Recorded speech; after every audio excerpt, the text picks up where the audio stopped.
Elliot adjusted his tie for what felt like the 100th time, the soft fabric of the rented suit clinging uncomfortably to his skin. Prom had been a whirlwind of lights, music, and laughter, but he couldn't shake the butterflies in his stomach. He glanced over at Jackson, who walked beside him, his jacket slung over his shoulder and his tie loosened, exposing the strong line of his throat. Jackson had always been effortlessly handsome, rugged in a way that made Elliot's heart ache. They had walked this route countless times, from school to home, their sneakers scuffing the pavement, but tonight felt different. The moon hung low and full in the sky, bathing the empty streets in a silver glow. The hum of distant music from the prom faded as they left the school behind, replaced by the rhythmic chirp of crickets and the occasional whisper of the wind. "You were quiet tonight," Jackson said, breaking the silence. His voice was low and steady, but his words held a teasing edge. "Didn't see you out on the dance floor much. Too cool for all that?" Elliot chuckled softly, shoving his hands into his pockets. "Maybe I just didn't want to embarrass myself. Unlike you, Mr. Prom King." Jackson grinned, the dimple in his left cheek flashing in the moonlight. "Hey, it's not my fault people love me." Elliot rolled his eyes, but the warmth in his chest was undeniable. Jackson had always had that effect on people, drawing them in with his charm, his confidence. But tonight, with just the two of them, he seemed quieter, more grounded. They walked in companionable silence for a while, the cool night air brushing against their faces. Elliot couldn't stop stealing glances at Jackson, the way his dark hair was slightly messy from dancing, the way his lips quirked in a soft smile as he gazed up at the sky. "You okay?" Jackson asked suddenly, his blue eyes cutting to Elliot. Elliot hesitated, his heart hammering in his chest. He had known Jackson his entire life, every laugh, every bruise, every stupid fight.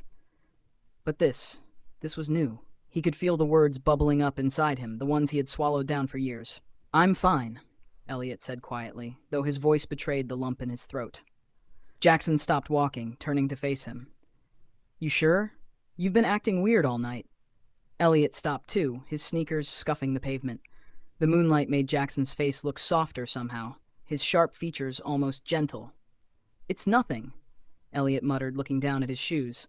Jackson stepped closer, his presence warm and steady. "Hey," he said softly, tipping Elliot's chin up with his hand. "What's going on? You know you can tell me anything." The sincerity in Jackson's voice almost broke him. Elliot's eyes searched Jackson's face, his heart screaming at him to take the risk, to finally say the words that had haunted him for years. Instead, he leaned forward. The kiss was soft, tentative, a question more than a statement.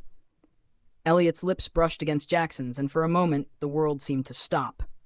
The air between them crackled with something electric, something raw and unspoken. Jackson froze, his eyes wide with surprise. For a moment, Elliot's heart sank, and he pulled back, his face flushing with embarrassment.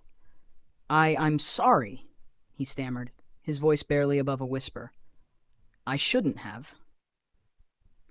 But before he could finish, Jackson closed the gap between them, his hand cupping the back of Elliot's neck as he pressed their lips together again. This time, the kiss was firmer, more certain. When they finally pulled apart, their breaths mingling in the cool night air, Jackson let out a soft laugh, his thumb brushing against Elliot's cheek. "You have no idea how long I've been waiting for that," he said, his voice low and warm. Elliot blinked, his heart stumbling over itself. "You... what?" Jackson grinned, his blue eyes twinkling under the moonlight. "I've always known, El. I just didn't know how to bring it up."